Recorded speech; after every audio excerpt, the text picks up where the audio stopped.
Hello and welcome back to the Lore Raider. Unfortunately, dealing with technical issues, I was dealing with a big sickness. I'm still recovering, so I don't have the lung capacity that I once did.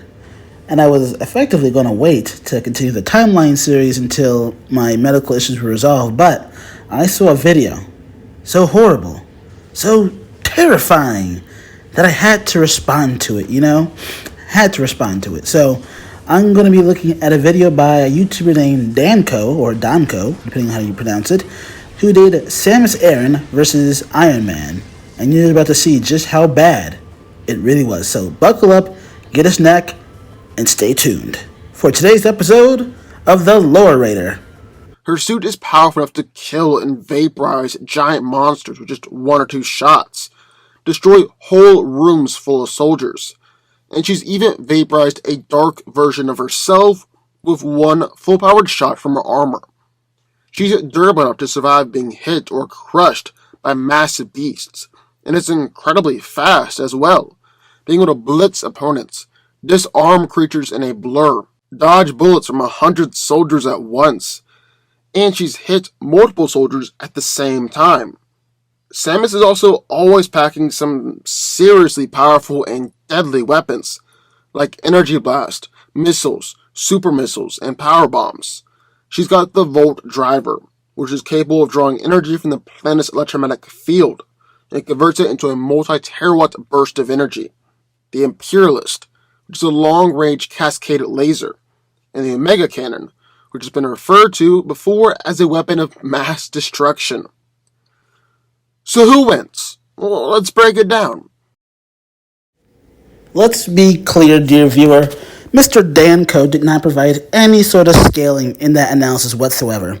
He just says, yes, she defeated Big Lizard and blasted her dark doppelganger into oblivion. Didn't bother to scale how powerful either of those are. Just letting his fans think that Samus is some building level high bullet timing piece of fodder, which is completely the worst lowballing I've ever heard, by the way. So let me, dear viewer, tell you how strong Samus is.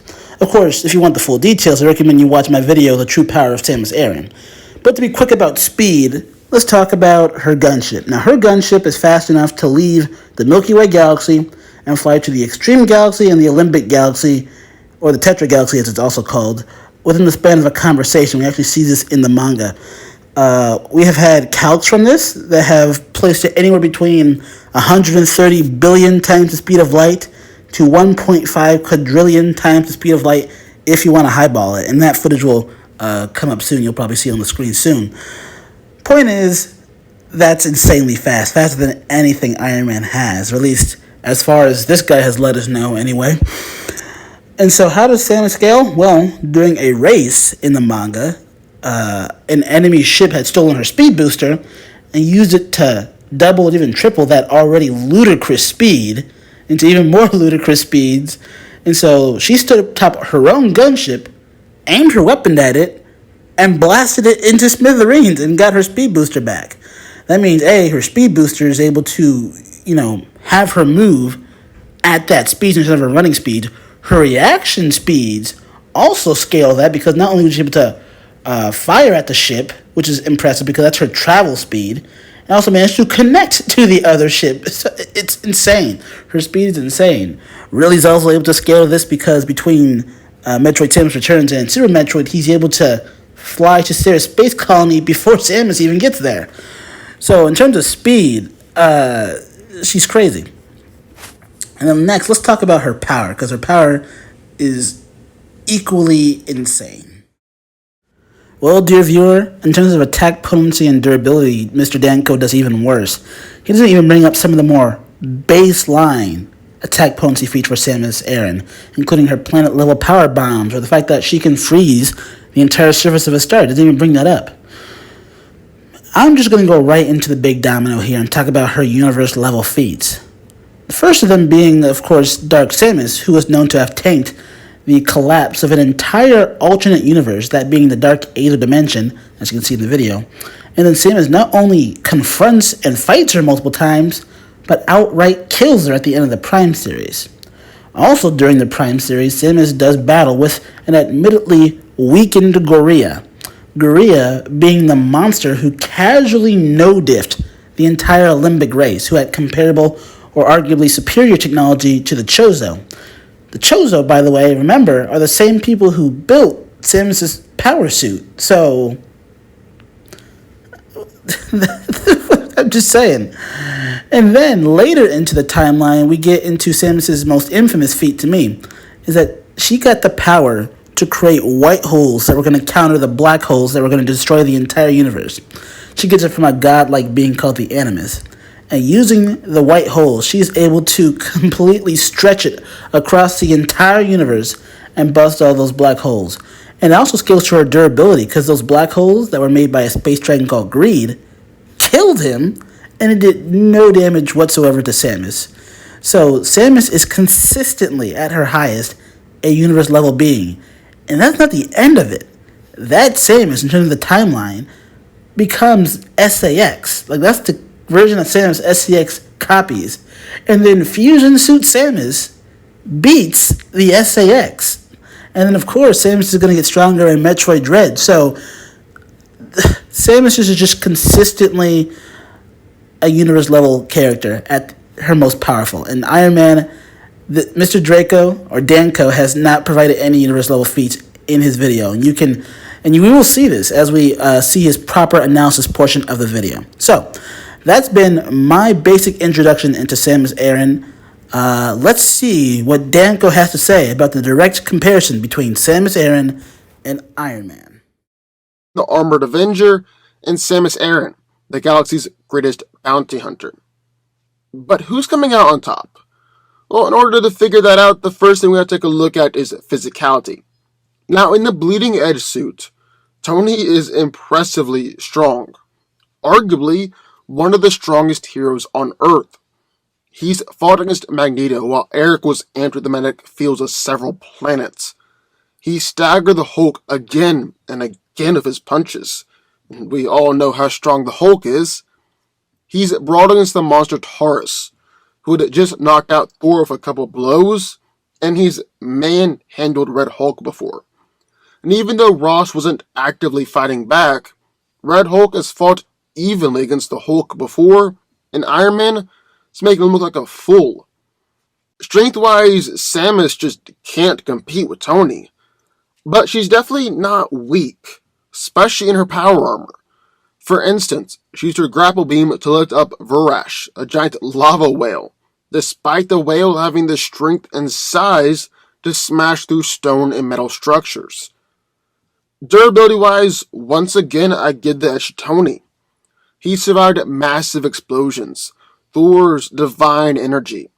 He's been undamaged by Gladiator's heat vision, and was the first to recover after being hit with a blast from the Infinity Gauntlet.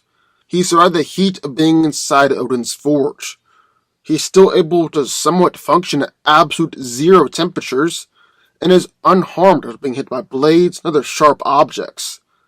Iron Man has even taken punches from Colossus with Juggernaut's powers, Rogue with Hulk's powers, a hallucinating Thor, and a possessed Destroyer armor.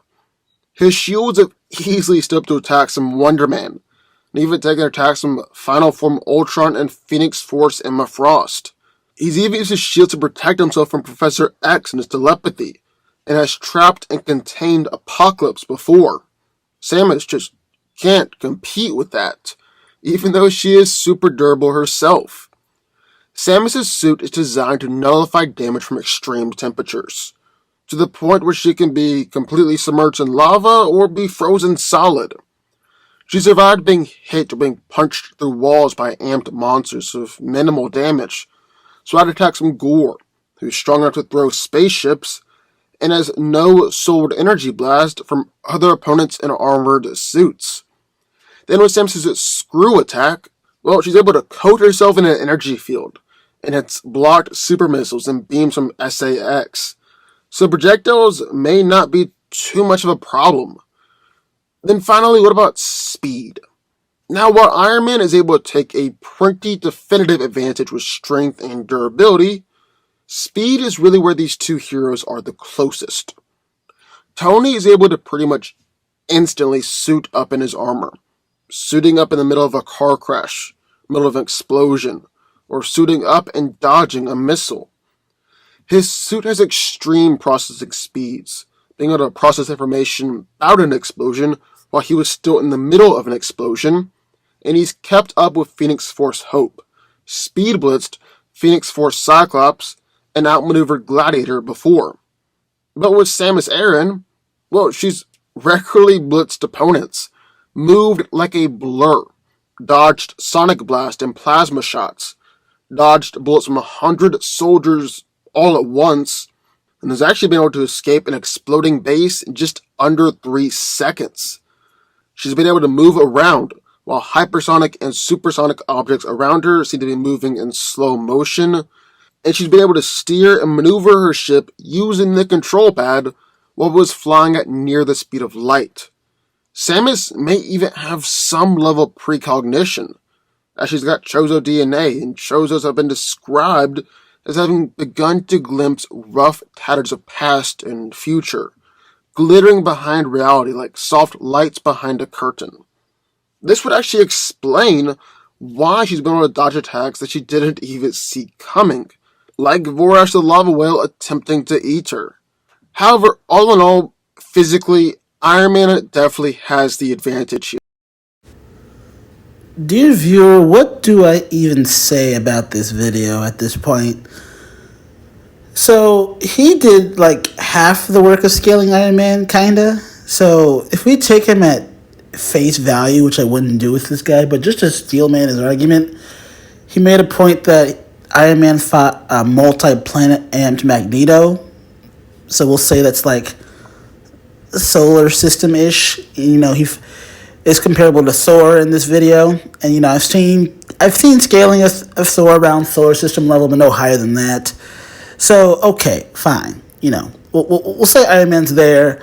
I'm doing most of the legwork, actually saying it to you guys. He didn't actually, explain it like that, but that's what it is. And you know what? Iron Man fought Red Hulk. Now, there's no evidence that the Red Hulk that he's talking about actually is comparable to the stronger versions of Hulk, like Worldbreaker Hulk.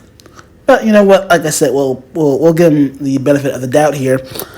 And then he immediately goes from actual AP and durability scaling to going to Samus and then saying, yes, that whale level lifting strength feat. That gunship lifting strength feat is equal to her attack potency. God damn it. He said her lifting strength feat is equal to her attack potency. He's like, yes, she tanked getting slapped into a wall. Didn't even bring up her weakest actual feats, like tanking the collision from space to Zebes in her Zero suit, or surviving her own planet level power bombs or stuff like that. And then all I have to do to destroy him is point to Dark Samus tanking Dark Aether's collapse. Literally, that just undermines everything he just said about Samus and Iron Man. And then Samus is tangling with universe level fighters. Dark Samus, Gorilla, SAX, Greed. All these characters are universe level. He thinks that she's whale level.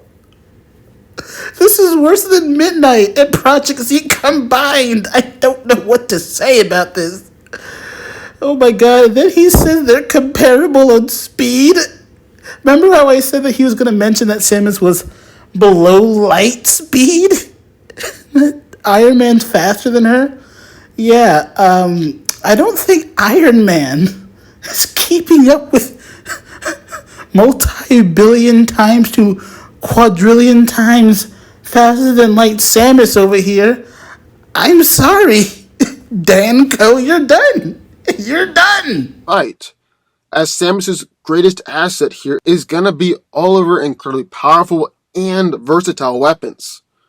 Her power beam is her default weapon of choice, but she can also mix it up a little bit, with the charge beam being a more upgraded version of the shot, the long beam extending for a longer distance, and the Y beam firing out 3 different shots rather than just one individual beam. Some of her other weapons include the ice beam, being able to freeze people solid, the plasma beam, which can pierce through multiple enemies at once, dark beam, which fires dark energy, and the annihilator beam or phazon beams, which are some of her most powerful weapons in her arsenal. The battle hammer is a mortar weapon powered by a small nuclear reactor. The magma fires molten projectiles, and the Judicator fires plasma at near absolute zero. She's even got missiles, ice missiles, super missiles, and seeker missiles, which can fire 5 missiles at 5 opponents simultaneously. But the majority of Samus's weapons might not be super effective against Iron Man. I mean, the bleeding edge armor is arguably the most durable armor that Tony has ever created, and that's saying something. I mean, other versions of his armor have survived nuclear bombs while he was just functioning on 2% of his energy reserves. And then when going up against Samus's normal power beam blast, well, Tony has withstood massive explosions, Thor's divine energy, and attacks from the Infinity Gauntlet. He might not even have to deal with the attack directly, considering that his shields have held up to Final Form Ultron and Phoenix Force Emma Frost. For any heat attacks, well, Tony's been unfazed by Gladiator's heat vision and survived in the heat of Odin's forge. Really, the most effective weapon that Samus has got in her arsenal has got to be her ice weapons. I mean, she can fire near absolute zero plasma attacks. And while Tony still has limited function while being hit with absolute zero temperatures, it did impact him and drastically lowers energy reserves. But for the most part, while Samus has got some powerful weapons, Iron Man's got her beat. I mean, we're talking about so much more than just his go-to repulsor blast, missiles, or unibeams. He's got homing lasers, multidirectional repulsors, tasers, magnet weapons, massive electrical attacks, and miniature cluster bombs. He's forced Emma Frost to her knees, knocked down Dark Phoenix Cyclops, staggered Mangog, nearly killed Juggernaut, staggered the Hulk, killed Terminus, and has consistently one-shot Ulick, who's strong enough to go up against Thor. Iron Man is even able to form basically any weapon that he can think of, ranging from boxing gloves to giant arm cannons to even creating repulsor blades that have been able to injure Thor-level opponents. So, end of the day, who wins here? Well, I think that's gotta be Iron. Stop right there. You don't deserve to even say that ending. Well, dear viewer, let's just wrap this one up, shall we? First of all, it doesn't matter in this case how versatile the respective arsenals are. When you have this big of a power difference, this big of a durability difference, this big of a speed difference, Samus outspeeds him, is going to tank all his attacks, and is going to one-shot Iron Man. That is the long and short of it. That's the short answer. But if you want to look at directly what Samus can do, just based on a purely arsenal standpoint, I have some answers for you. First of all, he already mentioned the Ice Beam, which should have been the end of the discussion, by the way. If she can outright immobilize him, he's done. It's that simple. Then there's the Shine Spark and the Screw Attack, which Samus herself states ignores even her own durability. You just cannot be hit by that. It'll wreck your durability. Iron Man has no defense against that. He doesn't even have the speed to dodge that.